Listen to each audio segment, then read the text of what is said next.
নমস্কার বন্ধুরা, কেমন আছেন সবাই? আশা করি সবাই ভালো আছেন, সুস্থ আছেন। বিথিকাস ডায়েরির আরেকটি ব্লগে আপনাদের স্বাগত জানাই। আজ জানাই শুভ নবমী, প্রীতি ও শুভেচ্ছা ও অনেক অনেক ভালোবাসা। তো আজকে নবমী, আজকে দুপুরের জন্য কিছু রান্না করে দিয়ে যাচ্ছি। তো আজকে আমি আপনাদের সঙ্গে যে রেসিপিটি শেয়ার করছি সেটি হচ্ছে খুবই সিম্পল একটি, খুবই টেস্টি একটি রান্না। সেটা হচ্ছে ফুলকপি আলুর নিরামিষ একটি তরকারি। খুবই খেতে ভালো লাগে এটি। তো চলুন বন্ধুরা, এই ভিডিওটি একটু লং হবে। আর রান্নাটা কেমন করছি সেটা আপনাদের সঙ্গে একটু বলে দিই। সেটি হচ্ছে ফুলকপি আর আলুটা আমি সর্ষের তেলেই সমস্তটা রান্না করছি। ফুলকপি আলুটা আমি একটু ভেজে নিচ্ছি, একটু ঢাকনা দিয়েই ভেজে নিলাম, যাতে করে একটু ভালো করে ভাজাটাও হয় আর একটু আলুগুলোও একটু সুন্দর করে সেদ্ধও হয়ে যায় তাড়াতাড়ি। আজ একটু তাড়ার মধ্যে আছে বলতে একটু বাপের বাড়ি যাওয়ার ইচ্ছে আছে। তো গতবারে ছিলাম কলকাতায়, ঠাকুর দেখতে গেছিলাম। তাই বাপের বাড়িতে দশমীতে আমি কারোর সঙ্গেই দেখা করতে পারিনি, মানে মানে যেসব দাদারা বা কাকুরা বাইরে থাকে তাদের সঙ্গে কারোর সঙ্গে দেখা করতে পারিনি। আজকে যাব একটু বাপের বাড়ি। সবাই আজকে আসবে বলেছে, কারণ এবারে দশমী পড়েছে বৃহস্পতিবার। আর তাই বৃহস্পতিবার কেউ আসতে চাইলো না, তাই নবমীতেই সবাই আসছে। যাই হোক চলুন। তো তেলটা দিয়েছি, ওর মধ্যে কিছু গরম মশলা দিয়েছি, দারচিনি আর লবঙ্গটা আর এলাচটা দিয়েছি, একটু তেজপাতা দিয়ে একটু আদা বাটা আর হলুদ দিয়ে একটু মশলাটা একটু কষে নিচ্ছি।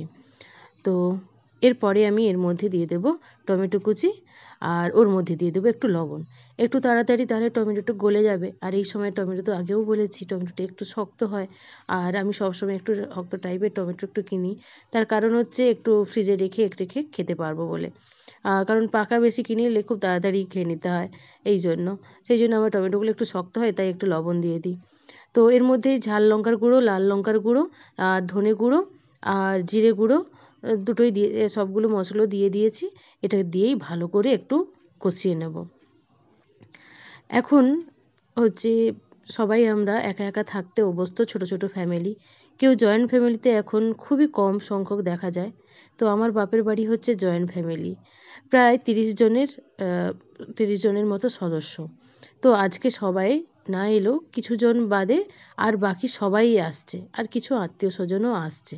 এই মিলিয়ে বেশ জমজমাট একটা পরিবেশ তৈরি হতে চলেছে, আর আমি সেখানে জয়েন হতে যাচ্ছি। তো এর মধ্যে আমি কাসুরি মেথি একটু দিয়েছি, একটু অল্প জল দিয়ে কষিয়ে আমি ফুলকপি আলুটা দিয়ে দিয়েছি, আর দিয়ে এটাকে একটু ভালো করে কষিয়ে নেব। তো যাদের জয়েন্ট ফ্যামিলি তারা তো জানেনই যে কীরকম এই পুজোর সময় সবাই বাড়িতে এলে বা বাড়িতে থাকলে কীরকম আনন্দটা হয়, খাওয়া দাওয়া মজা সব কিছু কীভাবে হয়। হ্যাঁ, একটু কষ্ট হয়, একটু সমস্যাও আছে, যেমন তেমন অনেকখানি আনন্দও আছে। তো এর মধ্যে আমি দিয়ে দিয়েছি টক দইটা, দিয়ে ভালো করে একটু কষিয়ে নেব। কষিয়ে এর মধ্যে আমি জল দিয়ে কিছু সময়ের জন্য ঢাকনা দিয়ে দেব। তো যাই হোক, তো এই রকম একটা মুহূর্ত আমি এক মুহূর্ত নষ্ট করতে চাই না, কিন্তু কিছু করার নেই। তো শ্রিয়ার বাবার কিছু জরুরি কাজে থাকার জন্য আজকে যেতে পারবে না, এটা বলো, বা আজকে যেতে না পারলেও বিকেল নাগাদ যাবে। তো সকালেই সবাই আসছে, কে থাকবে না থাকবে, তাই আমি যাচ্ছি একটু তাড়াতাড়ি। তো আমার রান্নাটা দুপুরে একটু করে দিয়ে যাচ্ছি। শ্রিয়া চলে গেছে কালকেই, মানে অষ্টমীর দিন চলে গেছে। তো আজকে আমি যাচ্ছি, মেয়েটার জন্য মনটা খারাপ করছে। তো দেখুন ফুলকপিটা হয়ে এসছে, এর মধ্যে আমি একটু পোস্ত বাটা দিয়ে দিয়েছি, নিরামিষ তো একটু পোস্ত বাটা দিলে একটু খেতে ভালো লাগে। তো এর মধ্যে আমি একটু অল্প চিনি দিয়ে দিচ্ছি, আর এরপরে একটু ভাজা গরম মশলা দিয়ে দিচ্ছি। ব্যাস আমার রেডি। আমার রেসিপিটা যদি ভালো লেগে থাকে অবশ্যই কিন্তু আপনারা কমেন্ট করবেন। তো চলুন, আমার রেসিপিটা কমপ্লিট। দেখুন কেমন দেখতে হয়েছে, আর খেতেও কিন্তু বেশ টেস্টি হয়েছিল। তো যাই হোক, এরপরে আমি বাপের বাড়ি চলে এসেছি, তখন বাজে প্রায় 11টা, 11:30। মায়েদের সমস্ত রান্নাই কমপ্লিট। এই রান্নাঘরটি তো আমি আগেও অনেকবার ভিডিওতে শেয়ার করেছি, আর দাদা যে রান্না করছে সেটাও আমি অনেকবার আগে শেয়ার করেছি। শত কাজের মধ্যেও এই সময়টাতে আসতে কিন্তু কেউ খুব একটা বলে না, যদি খুবই অসুবিধা হয়। তো আজকে 40 জনের মতো রান্নার বন্দোবস্ত। তো দেখেই বুঝতে পারছেন যে এক বালতি মটন বসে আছে, অলরেডি চিকেন বাকি সমস্ত রান্না কমপ্লিট। তো শুধু ভাত আর এই মাংসখানা বাকি আছে। তো যাই হোক, আমি অত দেরি করে এসেছি, এসেই একটু কোল্ড ড্রিঙ্কস দিয়েছিল, তো তারপরে একটু চিকেনে টেস্ট করতে দিল। এখানে দেখুন ঠাকুমা আজকে ভীষণভাবে খুশি। ঠাকুমার বয়স প্রায় 98, কিন্তু আজকে ঠাকুমার বয়স 18তে নেমে গেছে। কারণ নাতি পুতি ছেলে, তারপরে হচ্ছে ছেলের বউরা, বাকি পাশে এই যে দাদু বসে আছে, এই দাদুটিই আমাদের বেঁচে আছে। দাদু বলে ডাকতে এই দাদুটিই আছে, মানে ঠাকুমার মানে বেয়ান, যাই হোক, বা বেয়াই, সরি, যাই হোক। তো সব কিছুই খুব সুন্দরভাবে কাটছে। এই ভাই বলছে যে চিকেনটা অসাধারণ হয়েছে, খুবই ভালো হয়েছে, আপনারা প্লিজ ভিডিওটি দেখুন আর অবশ্যই কমেন্ট করুন।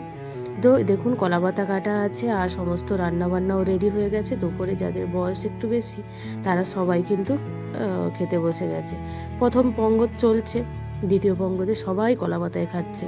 তার কারণ হচ্ছে সবাই একটু চাইছিল সেই পুরনো দিনগুলো যেন আবার একটু ফিরে আসে, এই একটা দিনের জন্য। সবাই যে যার কাজে ব্যস্ত থাকে তখন, আর সবাই তো একটু শহর ঘেঁষা হয়ে গেছে এখন, তাই ওখানে আর কোথায় কলাপাতা পাবে প্রতিদিন। তাই এখানে একটু কলাপাতা, মায়েদের কলা বাগান তো আগে দেখিয়েছি, তাই কলাপাতার অভাব নেই, তাই কলাপাতা নিয়ে এসে সবাই খাচ্ছে দেখুন।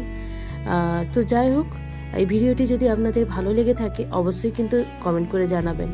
আর সবাই কত সুন্দর হাতে হাত লেগিয়ে সবাই কত খুশি দেখুন।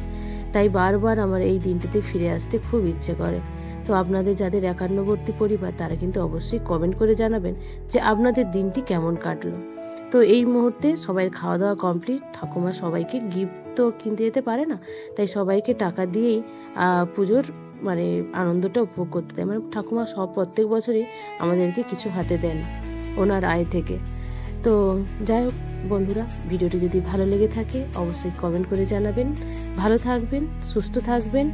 আজকের মতো এই পর্যন্ত, আর আপনাদের জানাই অগ্রিম শুভ বিজয়ার প্রীতি ও শুভেচ্ছা ও অনেক অনেক ভালোবাসা। আজকে এই পর্যন্ত, দেখা হবে পরবর্তী আরেকটি ভিডিওতে। টাটা।